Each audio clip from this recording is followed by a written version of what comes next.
What's up, guys? With Jade's banner just about to leave in 4 days, 15 hours, we're recording this, and we're about to get Yunli. Obviously, we got to do a what you should farm for Yunli. A bit late on this. There's been a lot of stuff happening. Definitely getting adjusted to uploading while working nights. Mostly because it's pretty much right when I had to start getting ready for work, is right around the time I'd start recording a video to upload it. So it's pretty much just like record, like get everything done for the day, record the video, and then like literally looking at the clock right now, once I'm done recording this, I'm hitting like upload, thumbnail, all that stuff, and then I'm instantly getting ready to go to work. Like, it's just how it is lately. So it's been a bit hectic, so I don't have a cool little like infograph looking thing for you. I definitely want to start doing that, be a bit more professional, like the should you summons and whatnot. So hopefully this jank one works out for you guys. But let me know in the comments if you're going to summon for Yunli or her like code at all, and don't forget to like, subscribe. But let's jump into it.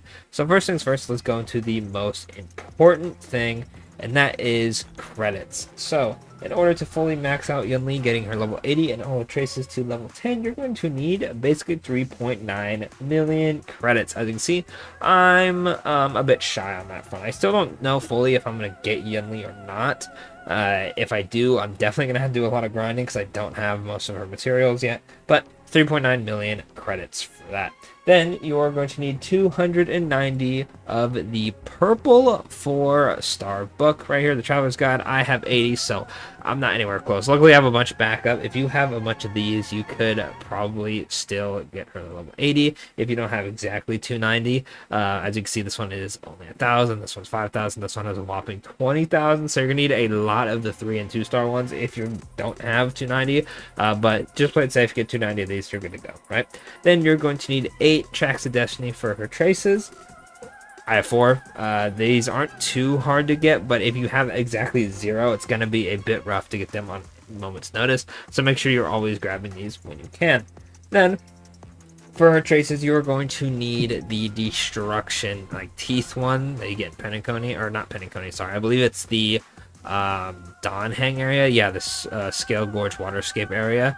That you are going to need a total of 18 of the 2-star ones. You're going to need 69 of the 3-star ones, and you're going to need a whopping 139 of the 4-star ones. Traces are probably by far the one that take the longest to grind.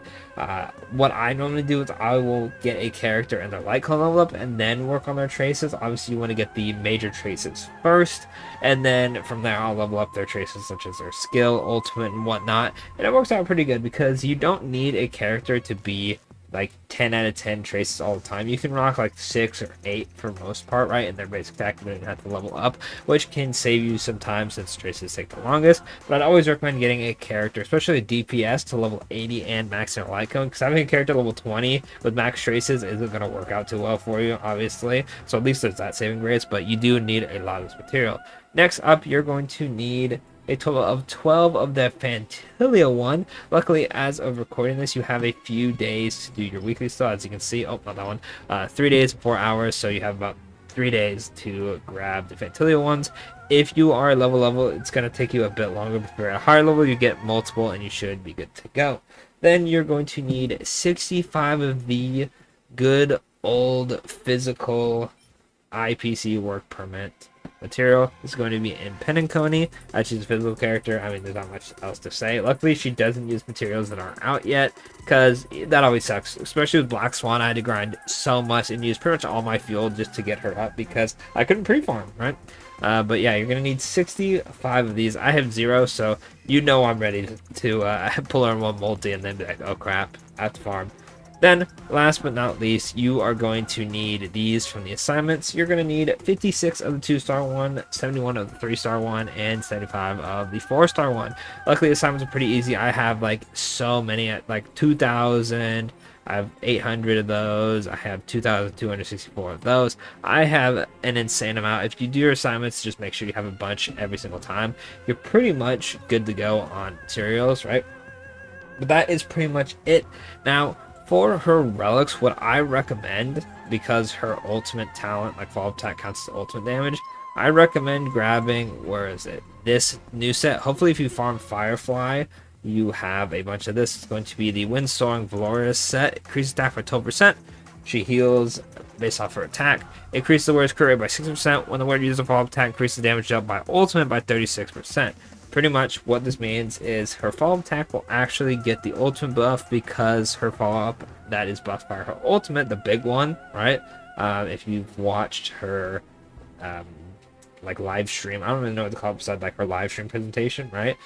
When you do the big old sword slam, that is her follow-up that is buffed by her ultimate. It counts as ultimate damage as we saw in her kit when it was revealed, so this would be really good for her. And for her planar ornament set, what I am going to recommend, let me go up to it real quick, is you could either run the Celsato to get some more crit rate. This would net you a total of 14% crit rate between the two relic sets, which is pretty damn nice, I'm not gonna lie.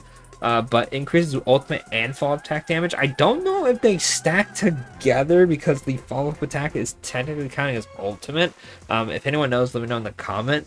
But if it does, that'd be a 30% damage increase. That's pretty damn good. And if you have other follow-up attack characters, you could get away with using this one as it increases damage dealt by follow-up attacks and increases crit damage. However, you do need allies to use follow-up attacks, so if you're not using a follow-up attack ally with Yunli, you aren't going to be getting this. Off the top of my head, I'm not too sure who you would really use. That would be like insane tech with her, right? Obviously, I'm sure people are going to use like Topaz and whatnot, but other than that, it's not like you're going to be running like, you know, ratio all the time with her, or her like best and slot support besides Topaz is like a follow-up. It's not like the follow-up attack team, right? If you're using the follow-up attack team like Adventuring, Ratio, Jade, all that, you're going to be using this and getting this off plenty.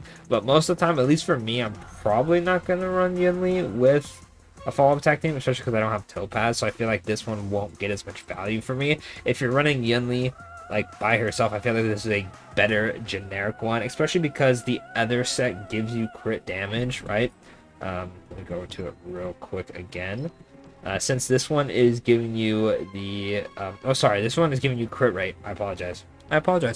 Since this one is giving you crit rate, having even more crit rate with this could potentially net you the possibility of running a crit damage body piece. Obviously, if you get good enough crit rolls, right? And then you're good to go. I feel like being able to run a crit damage body piece is always a big W for DPSs. So that's why I personally would run this one, but you can't go wrong with running this one, especially if you have Topaz or plan on running her with like a Venturing. Even though he wants to get hit and she wants to get hit, so there's a little bit of a clash there. But other than that, that'll pretty much be it for the video. Let me know in the comments if you're summoning for her, summoning for a light cone, all that good stuff. How far has your farming gone? Are you just starting? Are you, getting up the traces? Are you farming books? Let me know in the comments, and of course, don't forget to like and subscribe, and I'll catch y'all in the next Honkai Star Rail video. Hopefully, that'll be the March version of this, and hopefully something that tomorrow, and I don't work tomorrow, I will have like a cool little infograph thing for you, but we'll see how much time I have.